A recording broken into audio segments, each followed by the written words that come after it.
Hey everyone, me again, Matt Martin from Smooth River Guiding. We all know the woolly bugger. I'm going to show you a new bugger that you should throw in your spay box for this fall's steelhead run.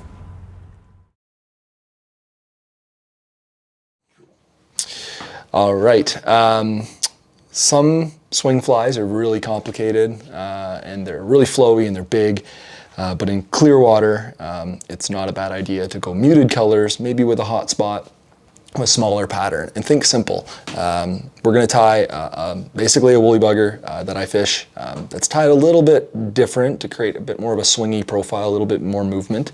And it works extremely well for fish that might be a little bit pressured, that have seen some of the bigger flies, or that are in skinnier water. But we are going to throw on some hot spots as well to let it fish in multiple water types. So I'm going to use a pretty bright thread. I like orange just for the final little hot spot on the head. So we're going to start that pretty much right roughly at the head of the fly and work it all the way back.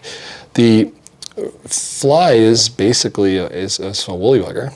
You're going to see it's kind of the same steps you would see on any woolly bugger video, but with some tweaks. So we're going to take some select marabou. So many different ways you can tie this in. A lot of the time you can do it. You can pull it off the side and get a lot out of the fly. You can pull your fibers back to create your profile. And that's what I'm gonna do with this one. I'm gonna pull some fibers away so I don't get like trapped fibers and create a pretty flowy tail. I want that tail to be at least a hook shank, maybe a hook shank and a quarter long. That's gonna create a lot of action in the water. But then don't go throwing away the rest of this plume as you might do with like a marabou blood quill or something, because there's a lot of usable material on it. What I like to do now is after 2 or 3 wraps to secure the tail in place, I'm gonna pull it out of the way, wrap my thread forward with really loose turns, and come back in over top. That way you're not chasing it up the hook. Cut it short there. So that's still usable for a lot of other flies. And then I'm going to wrap back down. For the flash, I'm going to use some gold polar flash. I really like polar flash. You got a little bit of different materials in there, different colors. There's like some pearl in there. It's a really strong fiber, which is nice. Kind of like, a little bit like the Creolix flash in a way. A little more subtle. It's got a good crinkle factor though. So we're going to put some 2 strands of gold on the far side of the hook. And might as well make it the same. 2 strands on the near side.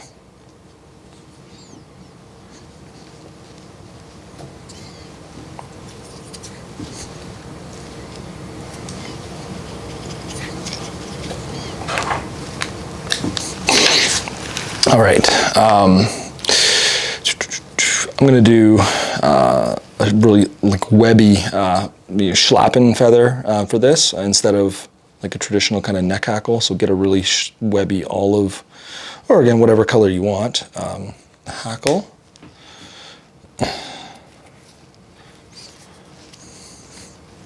And you can tie this in from the back like I'm going to do. You can tie it in from the front and wrap back with a rib. But a lot of the time I'm tying a bunch of flies at once, so I like to be as quick as possible. So I'm going to tie it in without a rib and just go from the tip. It'll still be pretty durable. Schlappen has a pretty durable stem. I haven't noticed failing me too early. Usually lose it before then. Use a matching chenille for the body. You can go, one color. I do really think this variegated chenille is kind of cool, creating good, natural contrast, like maybe a sculpin would have in a river. So, about an 8-inch piece or so to work with. We're just gonna pull some fibers back and tie it in at the tip. You'll notice we're tying this fly weightless. Because it is intended to be fished on a sink tip. You can add weight, you could add a cone, you could add lead eyes, you could add lead wire or tungsten bead. The world is yours for whatever water type you're fishing. And a big important here is because we're going to add a bit of a hot spot on the head. We're going to leave some room at the head to finish this fly properly. And you're going to take your schlappen, Stroke those fibers back as you wrap forward. Don't need tight wraps, nice loose wraps. With spay fly or swinging flies, you really want to make sure it's kind of on the sparse side to make sure it swims properly and doesn't just mat down.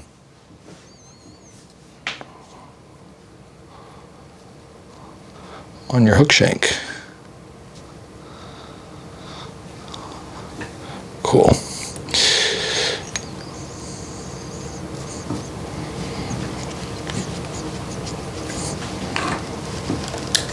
So really webby hackle.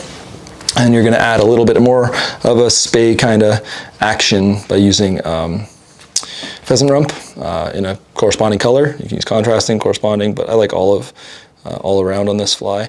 Sometimes when they dye it, the feather can be a little damaged, so try to find one that's fairly clean. And they have really quite long webby fibers. Probably it's one of a standard material you're going to find in a lot of traditional single hook spay flies. It's quite a useful one for steelhead and Atlantic salmon. If you don't have it in your collection, you should probably try adding some. So I'm going to pull some fibers down. I'm not using a bunch of it, just probably 2 turns.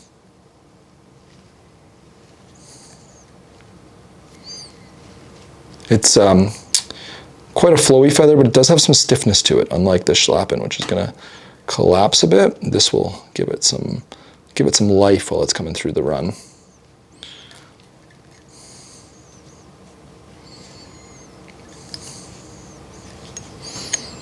Now I like to wrap back over the feather itself, over the stem. So it's not a super flashy fly. A little bit of flash in the tail. That's about as much flash as I want in this. It's more of just the profile and then the movement, the olive marabou and pheasant tail and schlappen's going to create. You could fish this, honestly, if you tied it closer to the eye as is, it would definitely take fish as a little bit of as a swung fly. But I'm going to tie in a couple clumps of pink ice dub. The fluorescent hot pink ice dub, and to be specific. It's going to create a lot of contrast and a lot of movement. And you could wrap this as like a traditional egg-sucking leech kind of pattern, or you can tie it in clumps on the top and bottom and just kind of brush the fibers back. It's kind of a new style of tying that's taking the Great Lakes tying by storm. So that's what I'm going to do. I'm going to take a pretty healthy size pinch. Multiple ways you can do this, but I like kind of lining the tips up a little bit. Make sure I trap as many as possible. You're going to bring your thread forward and wrap a clump on the top. You could put it in a dubbing loop too, that would also work. And a clump on the bottom. And you're going to brush that material out to the side and pull your thread up and through. And they look kind of wild, but what that does is create kind of a broad head and allow the current to deflect off the fly. And if you're using a loop knot in your fly, the fly is really going to wobble. A lot of trout flies, trout streamers, and pike flies also utilize a bulky head to get the action you want. So why not do it in steelhead flies? And I'm just going to add a little bit more on the left and right, just to fill it in.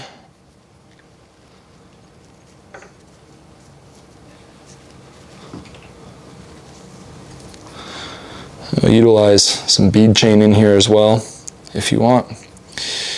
Or, like I said, lead eyes or tungsten cone or bead.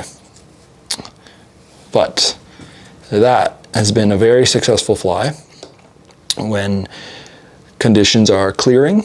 It's maybe starting off a little dirty and the water's clearing up. You have that bright accent point that can catch their attention. But when you think about how a fish often takes a swung fly, I mean, we would all dream about the mid-swing grab, but often it's on the dangle. So the fish is might gonna see this on a sideways profile, and they're gonna come up from behind it and eat it. So it might catch their attention, but then really from behind, all they're seeing is olive just moving in the current. So it's a very nice natural looking fly from behind, but with enough color in the front to catch their attention. And if you want, just brush it out. Specifically tied weightless, because if you're fishing this on a sink tip, and maybe a shorter sink tip, you're gonna be able to fish this fly close to the bottom with a lot of movement. The minute you put some weight on the fly, that can often anchor the fly and cause the movement to become very tight.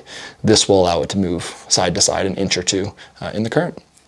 And yeah, that's my swingy bugger with lots of influence from other local tires, Great Lakes tires, but super effective.